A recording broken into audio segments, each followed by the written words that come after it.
A moment later, she was gone. This image from CCTV showing the mast's light disappear in the storm.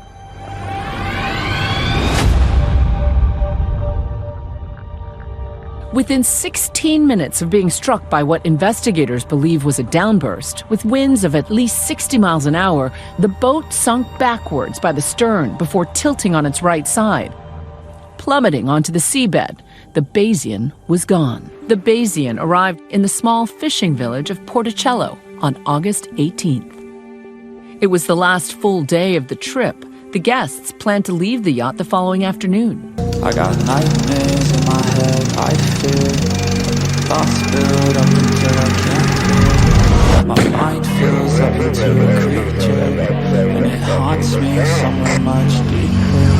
I got nightmares in my head, I fear. Hello and welcome to True Crime Rocket Science, the most authentic voice in true crime.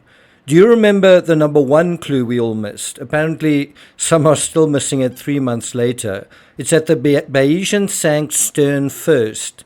How about the second clue we all missed? Well, it's that the Bayesian drifted 400 meters and took 16 minutes to sink. That's an awful lot of time and distance without precious little the crew seemed to be doing. What were they doing?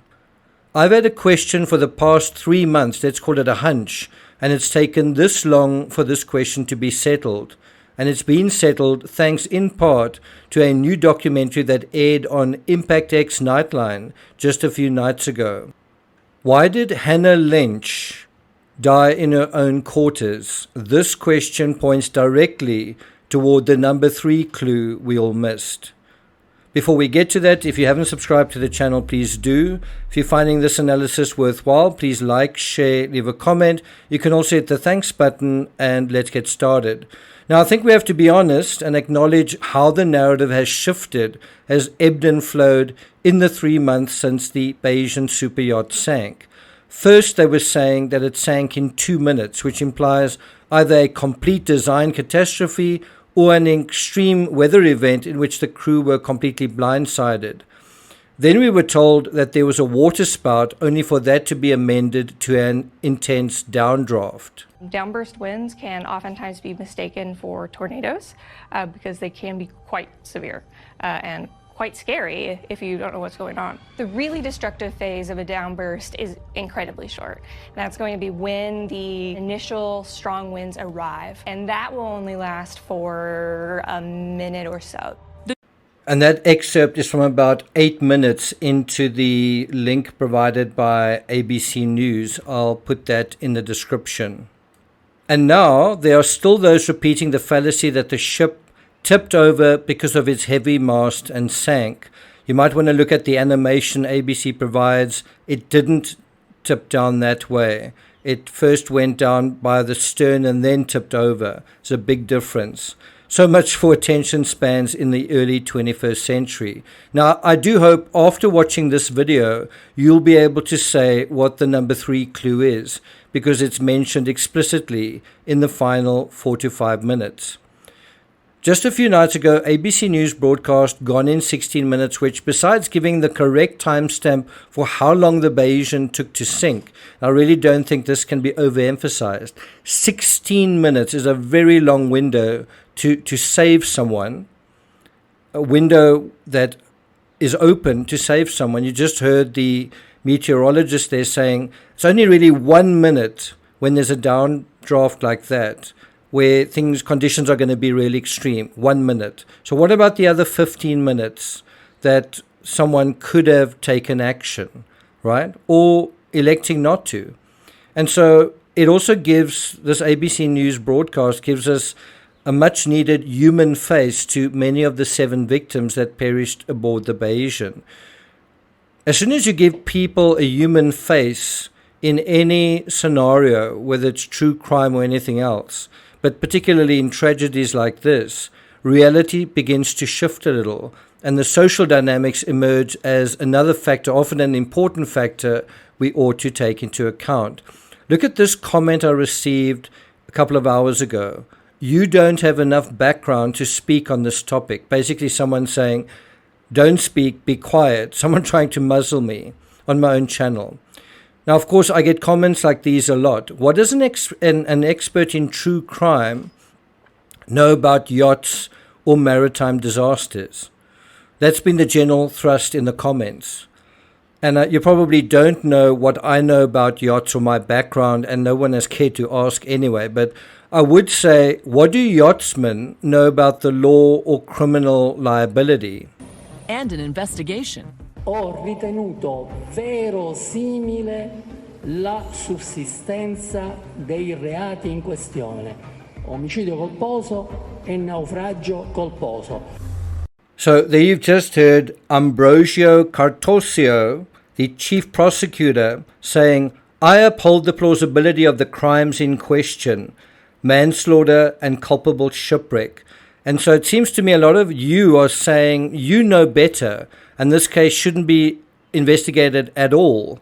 And so you want to overrule what the local authorities are doing because you understand maritime law better than what they do, or also better than what I do. Is that what you're saying? And what did you say when it came to the Titan submersible? Did you also have a simplistic explanation for that? How good are you at telling the difference between the fabric of an accident and foul play, whether that be negligence or something worse, like involuntary manslaughter? And that is a word that the chief prosecutor has used. So, to be clear, I've gotten a couple of comments saying, please stop blaming the crew. Let's be clear, I'm not blaming the crew. Just like the prosecutor, I'm trying to investigate what happened here and looking into various possibilities that could implicate the crew. I just don't think one can say, even if the weather is an important factor, and it is, and even if the design was a factor, and I suspect it was, that automatically absolves the crew. Many of you guys seem to be jumping the gun in that respect, saying, well, without any information, let's rush and just say, we forgive the crew for everything, the crew didn't do anything wrong. Well, I think we need to find out, don't we? Incidentally, a brother of one of the victims isn't convinced the design is a factor. And these are the words of Christopher Morvillo's brother in Impact X Nightline, where he said, was there a problem with the design of the ship? People have speculated, but I don't know the answer to that. There are a bunch of measures the crew could have taken, besides orienting the Bayesian, as well as the perfunctory formality of simply anticipating the storm before it hit, just like the hundreds of fishermen of Porticello, Sicily, who watched the weather the night before and didn't head out the next morning. So they knew what was coming. How could someone in charge of a multi-million-dollar yacht not know the same thing? I've also received this comment. Some of the arguments that people offer in relation to the sinking absolutely amaze me. It's as if they never actually tried the simple thought experiment of putting themselves in the position of the crew. It's a valid point, but I think it misses another point. The crew are only the crew in relation to the passengers. So that is a dynamic we also need to know about. And now we do know something of vital importance that we didn't know earlier. Now, although I think it is common cause that the passengers were celebrating at the time the Bayesian sank, remember, it was at the end of a weekend, we weren't sure what. We weren't exactly what they were celebrating. Mike Lynch's acquittal, that seemed quite certain. But what about something else? Well, here's the answer. And this is a quote from People magazine. The 12 passengers aboard the Bayesian before it sank were celebrating two momentous occasions. According to Impact X Nightline's Gone in 16 Minutes, Sinking of the Superyacht, which premiered Thursday, November 14, exclusively on Hulu. Mike's recent acquittal of fraud charges, that was the one thing they were celebrating. And then also, and this is important, Hannah's plans to attend Oxford University in the fall, which would be very shortly, basically now. But soon the celebration turned to tragedy. Look at those words. Soon, basically immediately after these big celebrations, a tragedy happened. And associated with that tragedy was a downburst, not a tornado, which impacted the small fishing community where the Bayesian was anchored. 15 people of the 22 aboard were able to escape, while the 7 others perished. Now you can imagine if those numbers were different. If only 7 people escaped and 15 perished, then you could say, wow, this is a very unescapable situation. But the fact that close to two-thirds survived, including a 1-year-old baby, shows that possibly more could have been done. And this is where I think true crime expertise supersedes expertise on a boat and knowing how to tie knots and things like that, right? If the human factor is a factor worth paying attention to, and the investigators are, I mean, correct me if I'm wrong, the local authorities thus far haven't ruled it out. And in fact, the crew right now are under a gag order. What's that for, right? They have identified at least 3 crew members who have been repeatedly questioned, and the case is still under an ongoing investigation. So perhaps we ought to pay attention to that as well. Can we? Am I allowed to on my channel? Or do I not have enough background to speak on this topic? Because the background to this case is the background to this case. And I think I know the background to this case. Now, as soon as we do open the door to looking at this human factor, look at what happens. Suddenly we move away from a purely yachting conversation and dealing in technical terms like vanishing point. And now we shift to another dimension, that of culpability and reasonable conduct. Are there mitigating factors? Also, what isn't being disclosed? This is the area that I deal with all the time, right? Is it a coincidence that 2 of the victims were those who had cause to celebrate, the most cause to celebrate, Mike and Hannah? And one would imagine several champagne-bearing passengers and perhaps also crew offering and encouraging them to clink a glass, to fill up a glass, to have another glass, and they, more than any other passengers, would be encouraged to do this because they had something to celebrate. They were the ones toasting to their good fortune. So is there a possibility that they might get more intoxicated than someone else, including a mother of a 1-year-old child? I was recently on a yacht in Greece and the crew were excellent. But part of that excellence was that they often came around to provide a glass of bubbly, to fill it, to remove it when you dived overboard, to provide you with a towel when you got back on board. They were also there preparing food, handing you food, offering you a drink with your food, offering you another beverage when your glass was empty, and so on. So you see, that's an obvious way the crew are a byproduct of the passenger. Also, the type of passenger and the occasion. It's not just protocols and yacht design that we're talking about. And if we're looking at pattern recognition within the 7 victims, there was only a single crew member, the chef, the crew member least involved in the ship's mechanics, and the most involved in the passengers' food, drink, and merriment in terms of the celebration, that also lost his life. Now, coming back to this illustration that we looked at earlier, did you know Hannah was the only victim who died in her own quarters within the area of the 3rd cabin? What does that tell you, that Hannah died in her own cabin? Also, what does it tell you that 5 other passengers left their cabins and made it to the 1st cabin, that's the crew quarters area, only to find the crew weren't there? Hannah dying in her own cabin suggests to me that she slept or was unconscious up until or very close to the time the Bayesian floundered. How's that possible? Well, only if Hannah was so intoxicated, even the ship rocking in the storm wasn't enough to rouse her. And when it eventually did, she had no way of navigating in the dark in her compromised state. This is an excerpt from the New York Times. The 1-year-old child and her mother had been sleeping on a sofa on deck because of the rough sea when the boat suddenly lurched and threw them on the deck. A moment later, the boat turned completely on its side, the baby's father told the doctor, flipping his hand as he described it. The doctor said the mother told him that she and her baby were hurled into the water and that her baby nearly slipped away. But then she grabbed her and swam to a nearby life raft, which was designed to deploy automatically. What is the clue here? Well, it's the fact that the mother and the baby were sleeping on a sofa on deck because of the rough sea. The rough sea is a warning that something was already taking place, and it was a warning that the mother was able to interpret, and correctly as it turned out.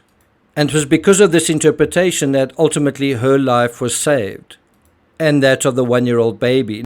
To reiterate, if a mother was able to take this precaution and lived, why didn't the crew in terms of the other passengers? And are you telling me the crew didn't know the state that Hannah was in? Who was serving Hannah those drinks? Because the big waves rocking the boat were clearly a precursor to the storm.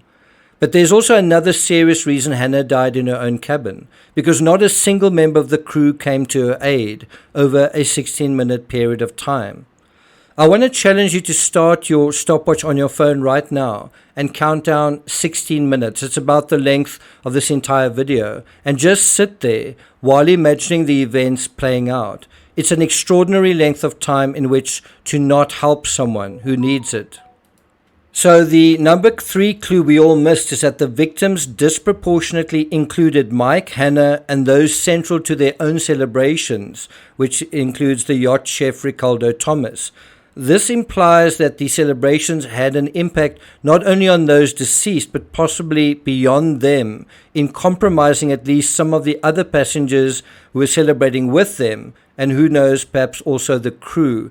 And there have been rumors that the crew have been drinking excessively wherever they've been in limbo in the aftermath to this whole incident. What are we talking about specifically when you talk about celebrations being a central factor that killed passengers and rendered crew impotent? We're talking about being fast asleep, possibly hungover, and possibly disoriented at 4 a.m. on a Monday morning. How good a condition would you be in after partying hard on a Sunday night? And that is, if you think about it, the worst possible time for the storm to hit, the time when all of these people would be the most vulnerable. In the disorienting dark, your cabin rocking and rolling, imagine how much harder it would be to rouse yourself and find your way on deck alone at 4 a.m. on maybe 1 to 2 hours of sleep after a night of heavy partying. Would you even know that that was required, that you need to go above deck if no one came and told you? And wouldn't you need someone to guide you and assist you? And yet, despite this entirely predictable and cliched of human circumstances, no, it's all the fault of the storm and the design. What if the same storm had struck at midday, when the aggregate of passengers and crew was sober and awake, all on deck? Would the outcome have been different? I would say yes, very different. The alert level of the crew and passengers was vital to their own survival and that of the ship. Change the alert level and you change the outcome. And so who is culpable for the alert level on a private yacht with a commissioned crew? The passengers or the more responsible crew? Time. The answer is time. On August 19th, the time preceding the storm was spent celebrating, which compromised the passengers and possibly compromised some of the crew as well.